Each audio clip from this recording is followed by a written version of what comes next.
This is the Healthcare Education Transformation Podcast, a podcast brought to you by two physical therapists devoted to helping physical therapists and other healthcare providers become better educators to patients, students, the community, and each other by interviewing prominent and passionate people within the realms of healthcare and education. The Healthcare Education Transformation Podcast is intended literally for educational and entertainment purposes only. No clinical decision making should be based on only one source, and therefore this podcast should not be used as personal medical advice. While care has been taken to ensure accuracy, occasionally mistakes and factual errors can be present, as we are only human. This is our journey on the road to becoming better educators, so get ready with your pen and paper as class is about to begin. Hello, everyone, and welcome to another episode of the Healthcare Education Transformation Podcast. My name is Brandon Powen, and I am one of two co-hosts, and of course, as always, I am joined by the multi-talented F. Scott Fiel. And today we have a very special guest to you, a guy who actually just opened up his own business. Today we welcome Kyle Rice, a physical therapist who is now the CEO and founder of the PT Hustle, which is an online-based consultation and board exam assistance service for physical therapists. Now, Kyle, thanks so much for coming on, man. And when I first heard your story, I was amazed at how you were able to pull off the 800 out of 800 on the MPTE with all your hard work and from your journey and such. And do you think you could give our listeners a little bit about who you are to kind of give some background?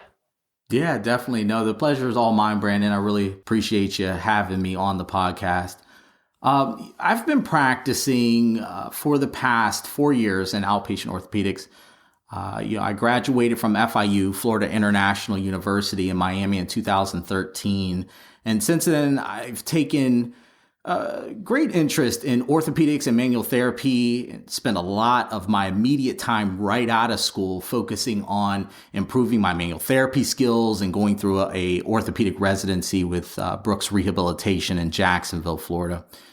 But since, I've graduated, I've been motivated to explore business as it relates to physical therapy. And now I'm the founder of the PT Hustle, helping students destroy the MPTE.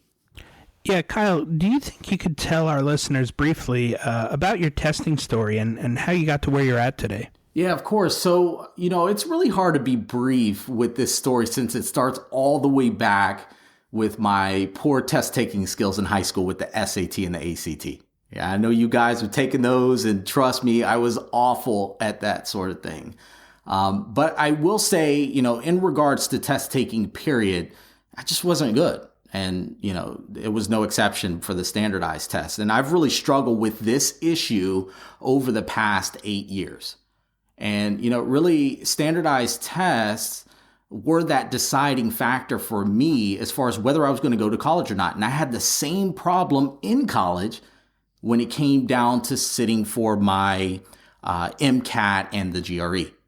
And really, it's these tests that were keeping me now from getting into any graduate school. It didn't really make a difference. And so, as far as the MCAT is concerned, I took that test 5 times.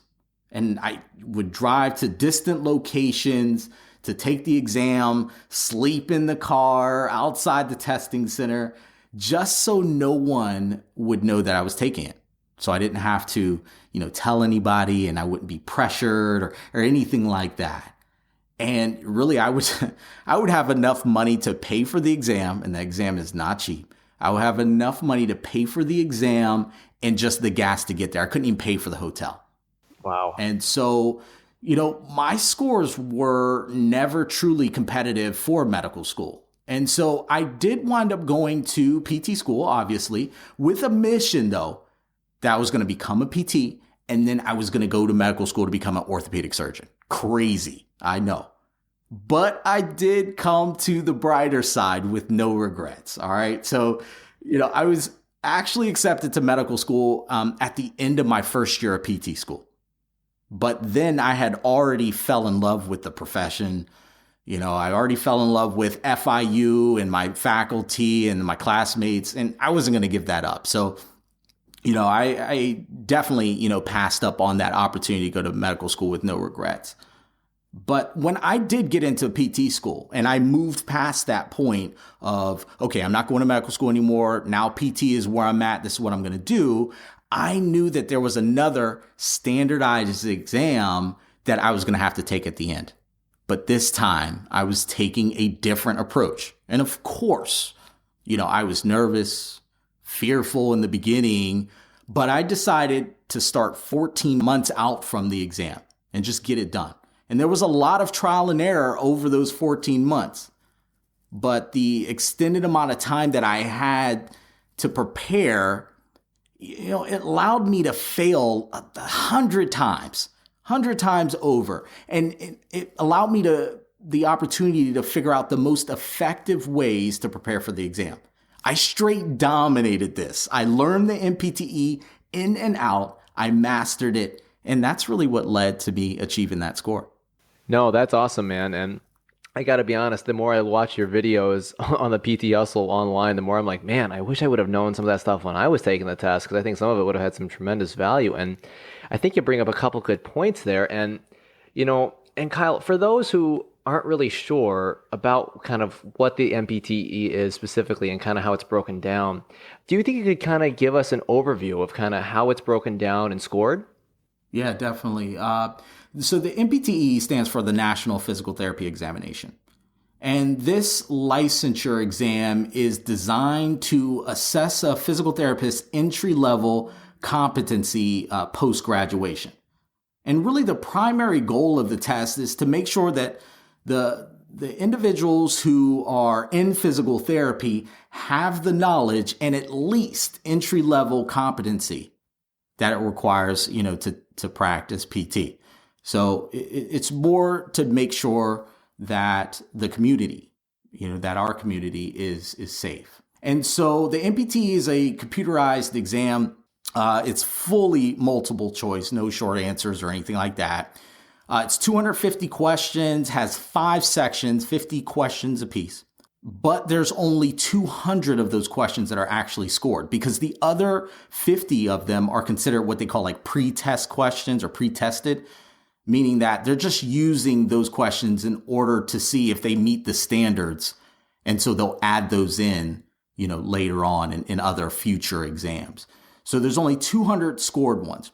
Now, physical therapists, when they're taking the exam and they're awaiting the results, they're really waiting for, obviously, this pass or fail option. But they're waiting to get this scaled score. It's called a scaled score. And so that's what's reported. It ranges from a 200 to an 800 with the minimum passing score of 600. So you might see that a lot. Oh, this whole 600. Oh, did I get a 600 or not? So that's that cutoff point. And so scaled scores may seem a little bit confusing, but it's the way the FSBPT, also known as the Federation of State Boards of Physical Therapy, they're the ones who developed the test. And it's their way of standardizing the exams. And so what that really means is that, if you have, let's say your January 2018 exam, if you have that exam and the exam's considered easy, then you would have to score more questions right, get more questions right in order to meet that 600. Same thing, if the April exam next year was very hard, then you don't have to score as many questions right in order to meet that 600. So it's just making things comparable or comparable across multiple exams. So, one thing that, comes up a lot is the question of, well, who's making these questions? And so there's a team of faculty, it's the majority faculty, but there are some physical therapist volunteers who are actually practicing, who create these questions. They go through a course, learn how to create them, and the answers are referenced from physical therapy textbooks and the current literature. Yeah, Kyle, just out of curiosity, I mean, it kind of sounds a little bit like you don't have a lot of control in this. How much of that can we control, and how much of that is just, up to chance? Yeah, definitely. So what you have to do is you have to control the controllable. I mean, you can't lead into the exam as a student thinking about, which one of these questions is going to be the ones that I'm going to throw out or they're going to throw out or not. I mean, you just have to bring your A game to the test. And like I said, control the controllable. Because if you sit there and really think about, oh, is it going to be this one? Is it going to be that one? Or whatever it is, you're going to wind up what I call burning brain fuel. And you only have enough brain fuel to get you through a certain amount of the questions. Hopefully you have enough to get you through 250.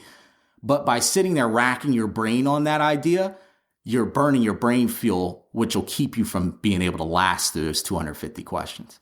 Yeah, for sure. That's a good point. And Kyle, in terms of content with the test, like how is it broken up between like ortho, neuro, cardiac? Like how is all of it broken down based on what we've learned in PT school? Yeah, so the way the test is broken down, it's kind of staggered, if you will. There's going to be more questions that are coming out of musculoskeletal, neuro, and cardio. Those are your major systems. Now, musculoskeletal has the most questions. You may average about 60 of them or so. And it kind of drops down from there. Neuro has a bit less, and then cardio has a bit less as well. But overall, your major chunk of the test is going to come from the big three, the cardio, the neuro, and the musculoskeletal. But you also have to look at two other major domains, which is other systems, which includes like gastrointestinal, genitourinary, system interaction. So you have that piece. And then you also have what is known as like non-system domains, modalities, research, wheelchair, dimensions, that type of thing. Yeah, Kyle, have you heard of any changes that may be happening to the NPT in the near future? Yeah, all right. So a minimum of 5 years, the FSBPT, like I was talking about, updates the content outline or the content structure of the NPTE. And this is in order to keep up with the changes that are happening in literature, right? And so that 5-year mark is coming up. January 2018 is going to be the first rollout of this new format. And so first off, I just really want to say, there's a lot of hype. There's a lot of rumors out there saying, oh my gosh, this is new content format. You're really going to have to, study hard, to study differently because it's a different test. Okay. So there's no major drastic changes on this exam like that. Now, there are some notable changes, but it's not like a completely different exam. The whole structure that they had before is gone. No, it's nothing like that. Okay. And this is really happening because the age of direct access and physical therapists being a primary healthcare professional now, and really the test is trying to just adjust to that. And so we have to continuously change it.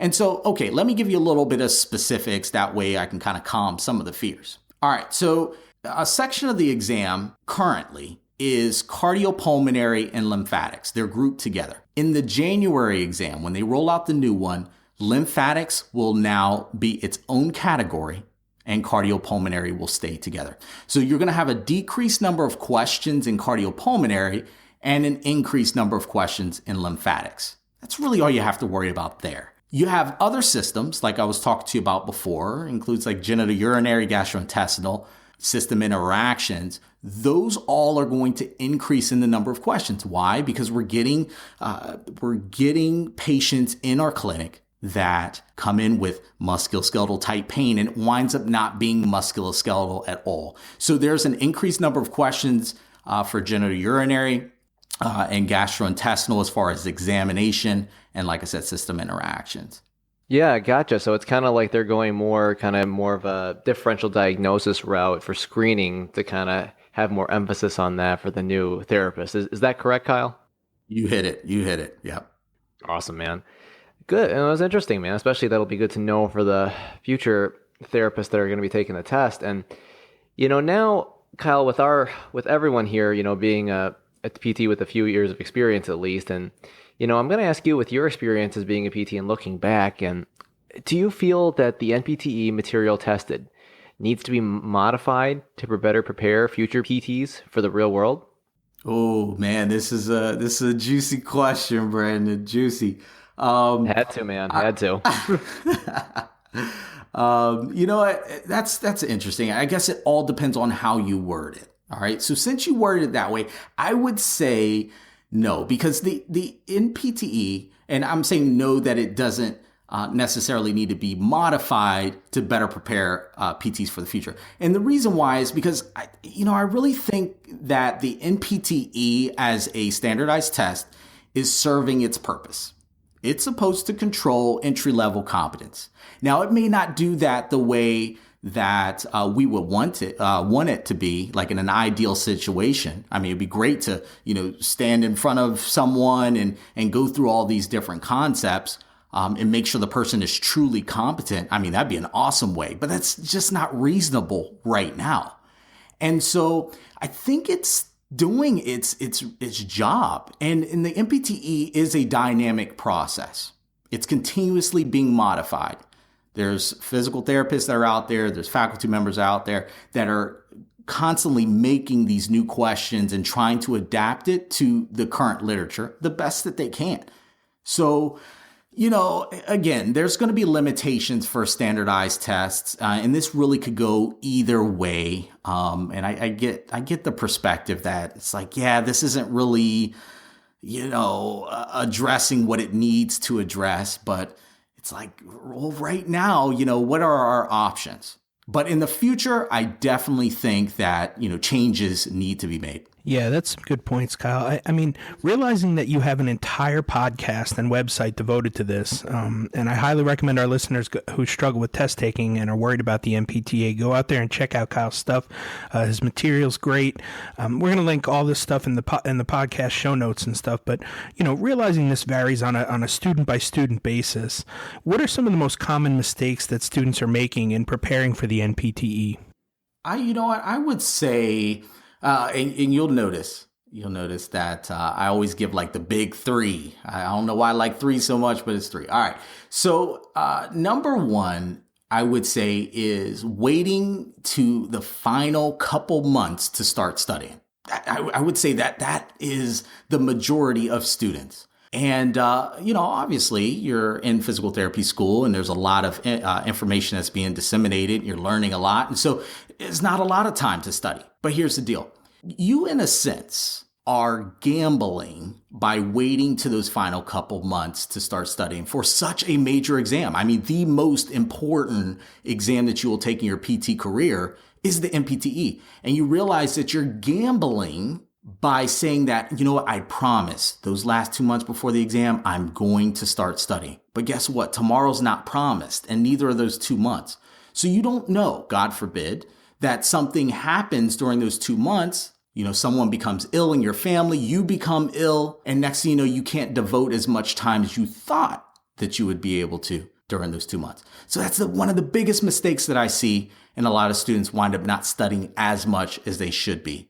So that's number one. Number two, I would say, is taking the exam to just get a feel for it. All right. And just to see where you stand. And this happens for repeat test takers and first timers. And I would say that one of the common things that I'll hear from students is, oh, well, I don't do well in PT school as far as the first exam that I ever take in a class. I just never do good on that one.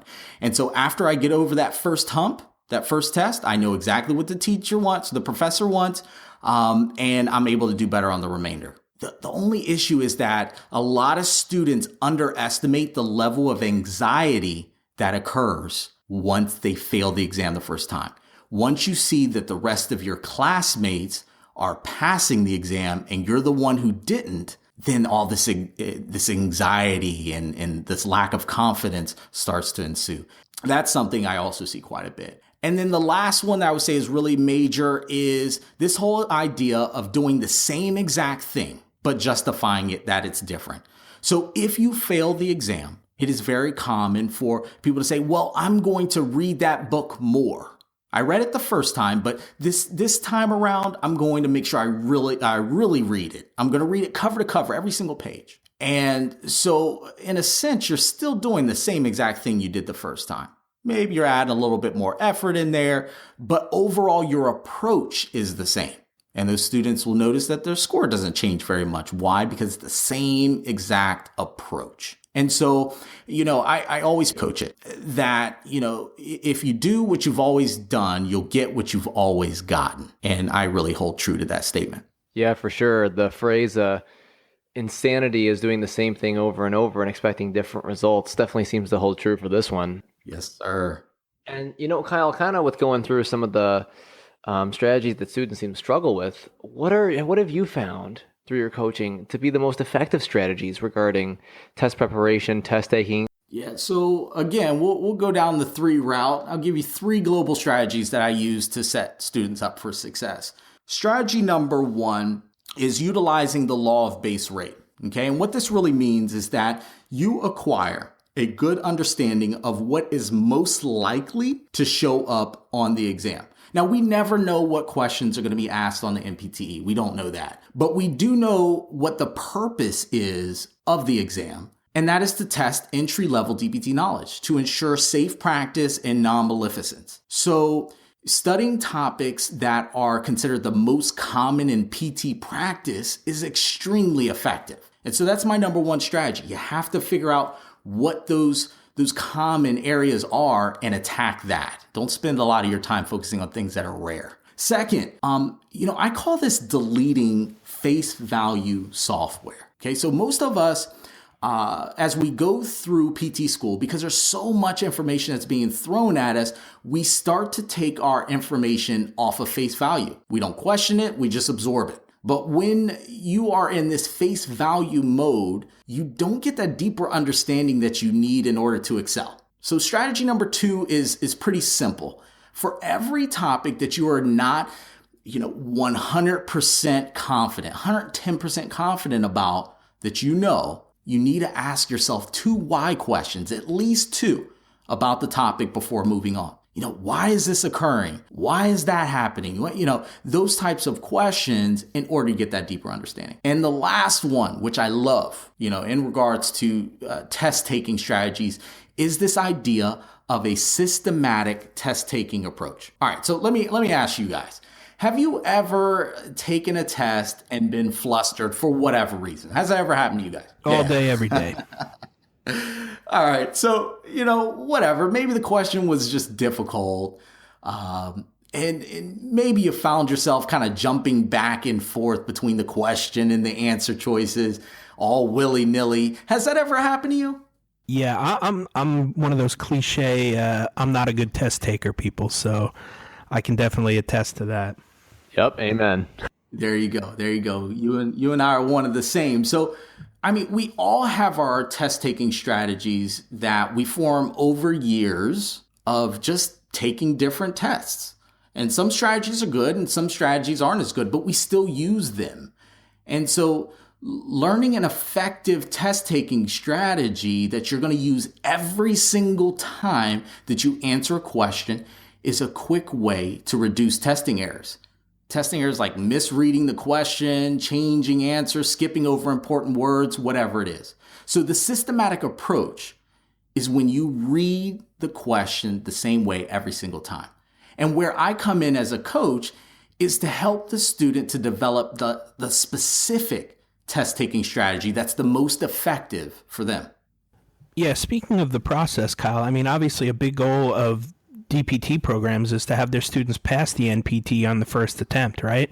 For accreditation purposes, for, just general, numbers and stats for competitiveness, But could you maybe walk us through your entire process of helping a student who is coming to you for mentorship and guidance for taking the NPTE? Definitely my favorite part, my man. So, a student first contacts me typically through some type of social media platform, Facebook, Instagram, email, whatever. And we set up what I call a free screen, which is an intimate 15-minute phone call where the student speaks briefly about their situation and I determine if my services have the potential to help them. And once I make that determination, we schedule a full-length 90-minute evaluation that includes a practice exam that I use for an outcome measure. And so in the evaluation, I review their school transcripts, we discuss prior history with test taking, areas of strengths and weakness in PT school and on the MPTE. We discuss previous test taking approaches that they've done, psychosocial factors, and then, only then, we progress into a deep analysis of how they answer questions, right? So this is a little different. This is a different approach that I've taken. And what it is that I literally give these students questions that they've never seen before. And the student and I go through the questions with me really just sitting back and listening how they operate the question. What's their thought process? What are they thinking? How are they choosing the answers? Which one? Are they bouncing back and forth? I'm looking at all of that. And so it's my goal by the end of this evaluation to help lay out, okay, these are your impairments, similar to in physical therapy. These are your impairments. You have problems with knowledge. You have problems with knowledge to application transition. You have problems with test taking strategies, whatever it is. I outline that for them. Now, once the evaluation is completed, we then move into an actual full program where I outline 3 90-minute live courses where we address every single one of those, what I call impairments. And then you have an additional 4.5 hours of just live one-on-one time with me to just reinforce things. If we need to go over stuff a little bit more, we do that, whatever it is. Nice, man. That sounds like a good platform there. And, with you being a coach to many students, from when you've started this up, what have you found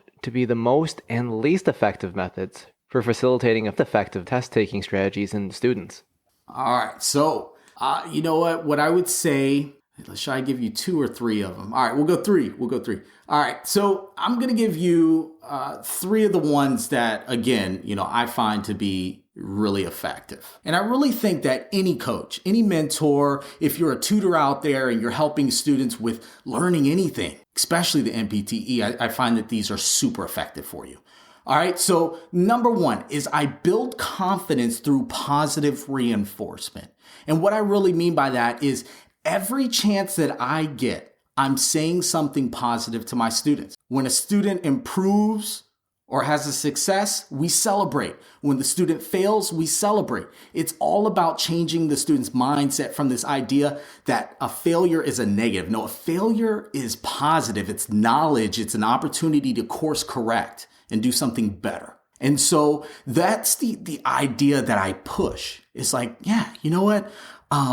You so-called failed this, but instead of, kind of beating you up like, hey, if you don't get your act together, I guess you're not going to be a PT, or I guess you're going to fail out of this program. I mean, the student already feels awful. They're obviously trying to make it and they're not. And so by saying things negative or neutral even, that doesn't do much for the student. It just makes situations worse. But when you turn your failures into positives, that is when you see an amazing increase in the student's ability to just want to push on and push forward and get to that next level. All right, so that's number 1. Number 2 is I activate a student's internal locus of control. And what that really means is that, really with every opportunity I get, I focus on this idea of small wins. For the most part, the students that I have, they don't have a lot of confidence to begin with. That's pretty much shot. They feel hopeless. Like, this whole MPTE is really the clouds, the water, the rain, the grass, the house they live in. It's everything to them. They have lost control. And so what we need to do is start with these small wins. Start with these ideas of, okay, you did this right. You studied this and now you know it well. You're able to explain it to me. Small win, boost confidence. Next time, you answered that question right. You were able to use those test taking strategies and find the right answer. Small win.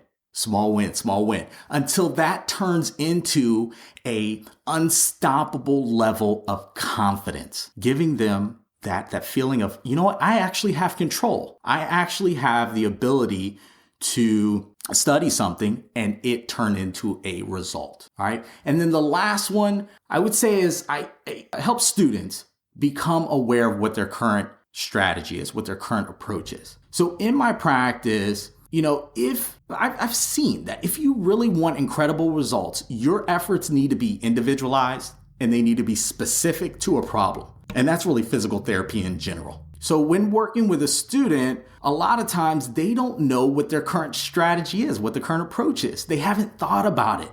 Sitting down with a student and helping them to plot out what their current test taking strategy is or what their preparation approach is invaluable, because how can you change your strategy to something more effective if you don't know what you're currently doing?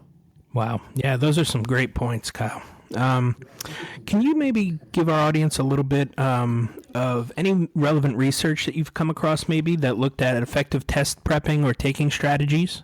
Yeah, so this area is really interesting for me because I really love to look at the research and see what's currently out there. A lot of research is not necessarily in, like PT and improving, PT test scores or anything like that. But what we can do is we can take information from other areas, just like Alison Crowe, 2008, looking at this idea of Bloom's taxonomy. Have you guys heard of Bloom's taxonomy? Yep. A little bit in the EDD program for sure. Perfect. So, I didn't know. I had no idea. I came through PT school. I hadn't had any exposure to Bloom's taxonomy. And apparently they teach this in some elementary schools. I didn't have that there either. So, I came in contact with this research study. Again, Alison Crowe, 2008.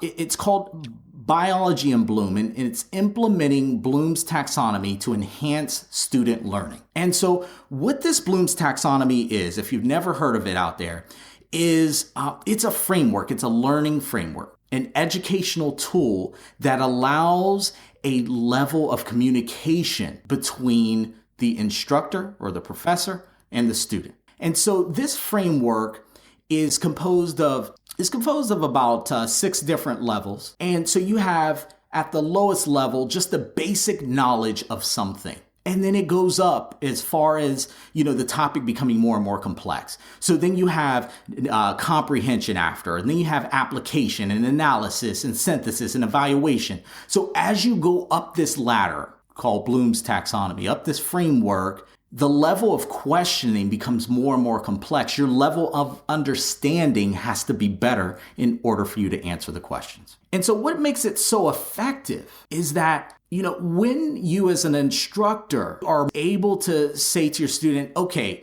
now we are moving into a level where you need to be able to apply this knowledge. You need to be able to analyze this evidence, whatever. Those aren't just words anymore, because the framework itself gives you questions that you can ask yourself on a day-to-day basis in order to reassess, to make sure that you are actually understanding it. Right now, in any level of education, especially PT, if I ask a student, hey, when's the next time that you're going to be reassessed as far as your knowledge on something? When's the next time you will have a reassessment of that? Most students will say, oh, well, yeah, it's about 3 weeks. We have about 10 tests that are around spring break, or, whatever it is. We're going to take, these 10 tests, and that's going to be my reassessment, and that's going to determine whether I know this material or not. See, that's too late. That's 3-4 weeks after you've already just learned all this information. You need to be reassessing yourself on a day-to-day basis, asking yourself these questions like, am I able to apply such and such? Am I able to demonstrate such and such? And if you are not, that lets you know what level you're stuck at, and then someone can help you. Then you can help yourself. It's like, oh yeah, I know knowledge and comprehension. I'm good on those levels. Soon as I get up to application, like my professor wants me to be, there's a problem. So what are the strategies that I can use to make that change? Bloom's taxonomy out there, definitely check it out. Yeah, for sure. And honestly, that's something I never heard of either until you mentioned it. And I think it's interesting in how that can apply not only just learning as a student, but also, being a practitioner, especially being in the real world, and how many parallelisms there are, with being able to reflect and kind of adjust and see, with a patient, what am I strong at? What am I weak at? What went well? What didn't? Because I feel like that's one of the biggest things that I found for growth that really have seemed to help me go forward. Oh, for sure. Yeah, definitely. And Kyle, thanks so much for coming on the show today, man, as we greatly appreciate the insight you provided, as I've definitely learned a couple new things. And, we'd like to ask this question to each of our guests. And the question is, if you could change one aspect of healthcare education, DPT or other healthcare provider related, what aspect would you change and how would you change it? There you go. All right. So I would definitely say that it's, in relationship to, what I was just saying about this whole reassessment. I come from an MPT background as far as helping people with that. And so, I'll speak from that perspective. I would change the number of reassessment points that there are in the PT curriculum in regards to a student's knowledge, comprehension, application of entry-level PT topics and the topics that will be most likely on MPTE. And I'm not saying that the entire curriculum itself needs to be just based upon the MPT and, we need to make sure that everything is just MPTE. No. But I do find it wise to reassess more to determine if a student is on target for performing well above standard on the licensure exam. And as far as, how I would change it, I'm working with a medical examination company right now to develop, forms of testing that can be used to measure a student's progress in PT school. And we really want to do just that. We want to see how they measure up, see if they are on target for passing the MPTE. And so I want to test students more often. And I know some SPTs right now just drop their Starbucks on the floor. But yes, I do want to increase the number of tests, but with the benefit that if you're not on target for passing, we can get you the help that you need while you're still in school.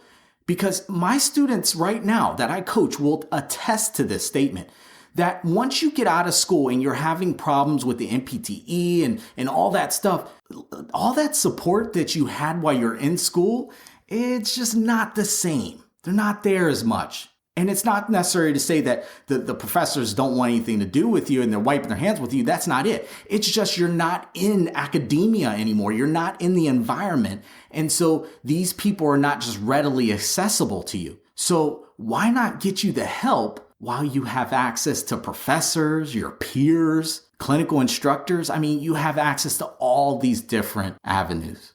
Yeah, and that seems to sure make a lot of sense, Kyle. And a question, sorry, I know we said that one was the last question, but I kind of thought of one up here, so I'm going to ask you this one.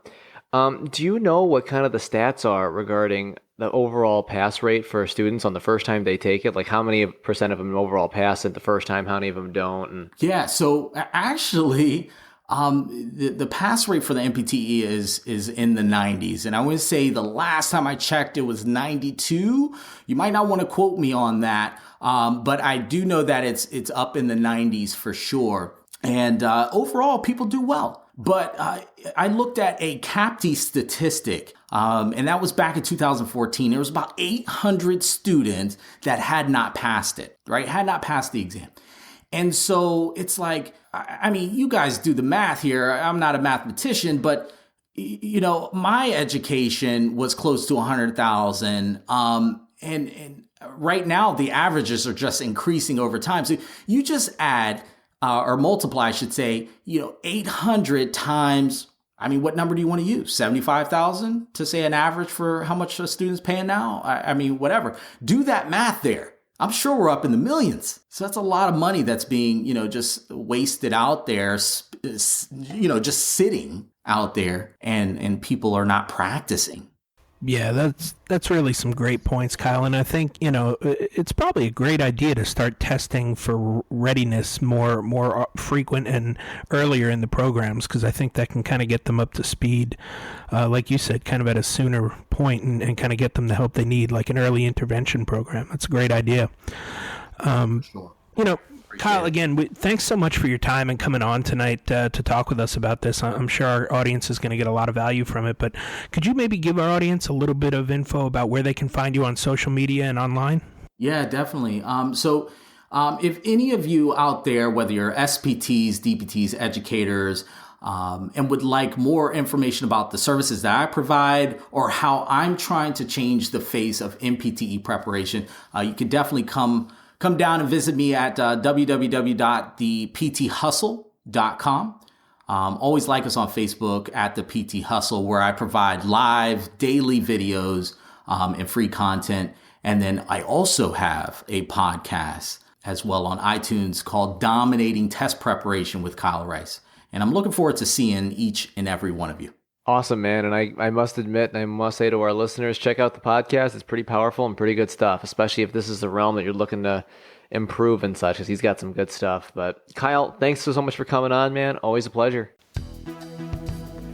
Thank you for attending class today, and we hope that you learned something and gained value from the content.